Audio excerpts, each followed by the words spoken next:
Poluição do ar prejudica a recuperação de lesões pulmonares. Fala pessoal do canal, muito legal e sensacional e radical e tal. E acabou minha criatividade para rimar.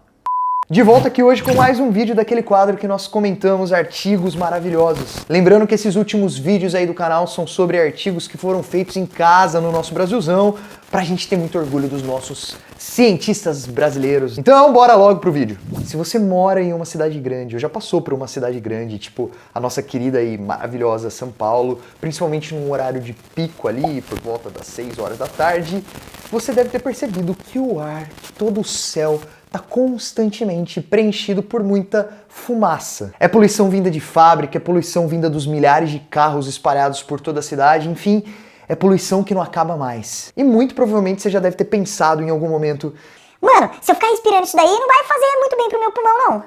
Felizmente, você tem razão. Já faz muito tempo que o Laboratório de Poluição Atmosférica Experimental, lá da Faculdade de Medicina da USP, tem contribuído com diversos estudos sobre os efeitos da poluição do ar em diferentes doenças pulmonares. E dessa vez, a pesquisa da bióloga Thalia de Souza Xavier Costa avaliou em animaizinhos, nos nossos queridos camundongos, os efeitos do material particulado fino na síndrome da angústia respiratória aguda. Eu sei, muita palavra difícil aí no meio, então vamos lá. Primeiro, material particulado fino. Bom, material particulado é um termo utilizado para uma mistura de partículas no ar. Algumas dessas partículas, como a poeira, a fuligem, até a fumaça, elas são grandes o suficiente, até escuras o suficiente, para serem vistas a olho nu. Só que outras partículas são tão pequenininhas que elas só conseguem ser detectadas, serem vistas a partir de aparelhos como, por exemplo, um microscópio eletrônico. Especificamente, o artigo que nós estamos comentando hoje estudou o material particulado fino composto por partículas muito pequenas, com tamanhos menores ou iguais a 2,5 micrômetros de diâmetro. Mas quão pequeno é 2,5 micrômetros, Guilherme? Bom, pensa em um único fio de cabelo aí da sua cabeça. Deixa eu pegar um aqui, aproveitar que meu cabelo tá grande. Ah, peguei. Aqui, peguei vários, na verdade. Fiquei careca. Se eu tirar só um dos fios, vocês nem vão conseguir ver aí na câmera de tão fininho, tão pequenininho que ele é. Bom, um fio de cabelo humano como esse que eu tô segurando aqui, acredite em mim, eu tô segurando o fio de cabelo aqui, ele tem, em média, 70 micrômetros de diâmetro. Então quer dizer que mesmo o maior material particulado fino possível é quase 30 vezes menor que um único fio de cabelo. Ou seja, muito pequeno. Essas partículas podem vir de diversos lugares, mas geralmente elas se formam na atmosfera como resultado de reações entre produtos que são emitidos pelas usinas, pelas indústrias e até pelos carros também. Ou seja, poluição. O problema é que essas partículas estão espalhadas pelo ar, então obviamente elas podem ser inaladas.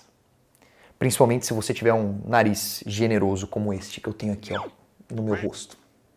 E aí, ao serem inaladas, elas estão relacionadas com sérios problemas para a nossa saúde, como, por exemplo, o desenvolvimento e o agravamento da chamada Síndrome da Angústia Respiratória Aguda, conhecida em português como SARA. De maneira bem simples, a SARA é uma condição muito séria que acontece por causa de danos pulmonares lá nos nossos alvéolos pulmonares, onde acontecem as trocas gasosas nos nossos pulmões. Os alvéolos pulmonares são como pequenas bexigas que se enchem e se esvaziam conforme a gente respira. Só que com esse dano lá nos alvéolos, um edema acaba aparecendo e muitos fluidos líquidos acabam indo para os pulmões. Tipo, imagina mesmo uma bexiga cheia de água. Complica muitas coisas, certo? Enfim, tudo isso torna a respiração difícil num quadro de insuficiência respiratória aguda, dificultando a entrada de oxigênio no nosso corpo. E aí então, se não tem oxigênio, sim, temos um problemão. De maneira geral, a SARA, a Síndrome da Angústia Respiratória Aguda,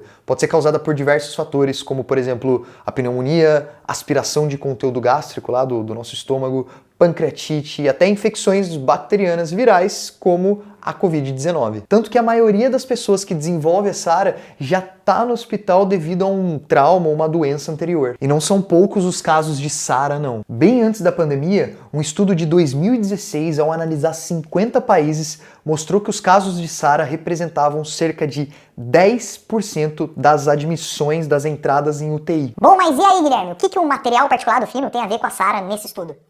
Bom, os efeitos da poluição atmosférica nas doenças respiratórias já são relativamente bem conhecidos. E claro, como você pode imaginar, não são nada bons. Porém, Nós estarmos expostos a poluentes pode não só estar relacionado com o desenvolvimento e o agravamento de doenças respiratórias, mas também pode atrapalhar a recuperação de pacientes com as doenças respiratórias. E foi exatamente a partir dessa ideia que o estudo que nós estamos comentando hoje se construiu. O estudo foi realizado durante um mestrado da bióloga Natália, sob a orientação do professor Luiz Fernando Ferraz da Silva, com o apoio da nossa querida e maravilhosa FAPESP, que também financiou um projeto temático no qual a pesquisa fazia parte. Só explicando rapidamente para vocês que não estão muito acostumados com as agências de fomento, um projeto temático é um financiamento muito grande, um financiamento maior que a FAPESP concede para grandes pesquisadores e grupos de pesquisa para desenvolverem grandes projetos, como no caso do estudo que a gente está comentando hoje. E aí, a partir desse grande financiamento,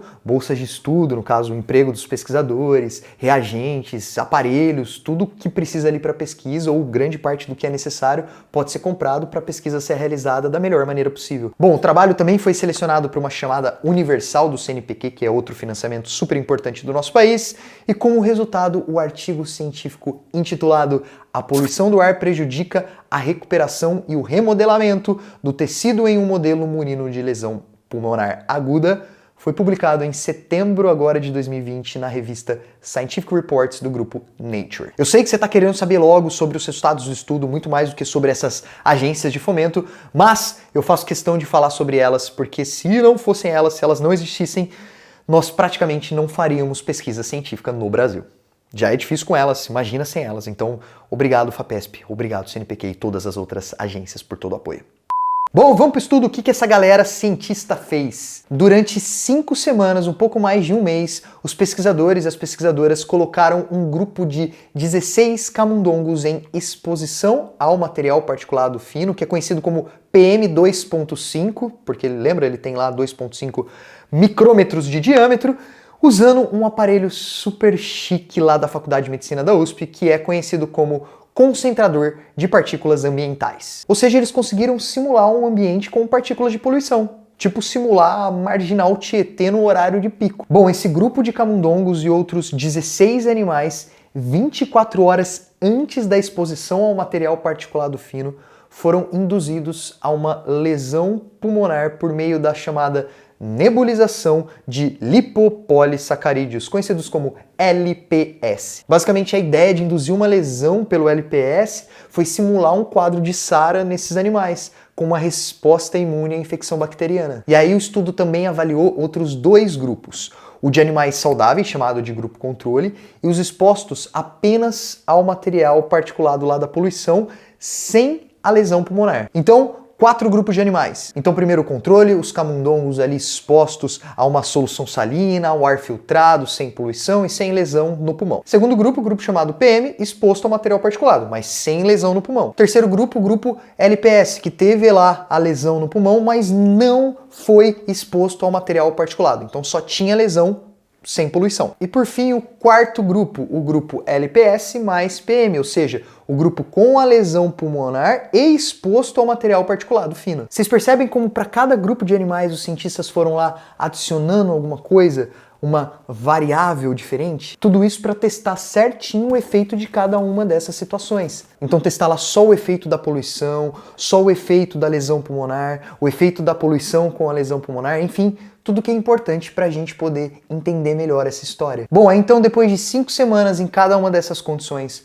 os resultados do estudo mostraram que os animais com SARA expostos ao PM2.5, expostos à poluição, tinham inflamação persistente, caracterizada por níveis mais elevados de fatores inflamatórios e contagem de macrófagos nos pulmões. Observamos que a exposição à poluição do ar atrasa a resolução da inflamação pulmonar, implicando prejuízo da recuperação e cicatrização da lesão pulmonar, afirmou a Natália ao jornal da USP. Ou seja, esses resultados, junto com outros dados do estudo, mostram que a poluição pode prejudicar a resposta das células de defesa do nosso organismo. Assim, o efeito da poluição modulando as respostas de cicatrização imunológica pode interferir no processo de recuperação dos pacientes, destacou o professor Ferraz, também para o jornal da USP. Eu sei, esses resultados são meio tristes, mas é só assim, entendendo esses efeitos a partir de pesquisas científicas, que nós vamos conseguir no futuro entender também melhor as diferentes doenças e também propor melhores soluções para esses problemas da nossa saúde. Aliás, como afirma o próprio professor Ferraz, essa pesquisa abre a discussão não apenas das doenças pulmonares, mas de outras doenças que podem não ter nada a ver com a poluição no seu desenvolvimento, ali no seu agravamento, lá no seu surgimento também, mas que podem ter interferência dessa poluição em sua recuperação. Porém, lembrando, estamos falando aqui apenas de um estudo e em animaizinhos. Então não saia por aí já achando que com as pessoas as coisas acontecem exatamente da mesma forma. Mas de qualquer maneira, esse conhecimento tem muito potencial para ajudar muitas pessoas com doenças pulmonares no futuro. Esse foi o vídeo de hoje, pessoal, e antes de você ir embora, chegou agora o seu momento de poluir este canal com o seu like, poluir esse canal clicando no botão de se inscrever e poluir de maneira muito benéfica, com muita ciência, a vida das pessoas enviando esse vídeo para os seus amigos, para suas amigas e para todo mundo aí. Lembrando que esse vídeo foi baseado em matérias jornalísticas incríveis de 2 sites que fazem uma divulgação científica sensacional, a Agência FAPESP e o Jornal da USP. Como sempre, o link vai ficar aqui na descrição, junto com o link para o artigo científico completo também. É isso aí, meu povo. Vejo vocês numa próxima com mais novidades da ciência por aqui e tchau!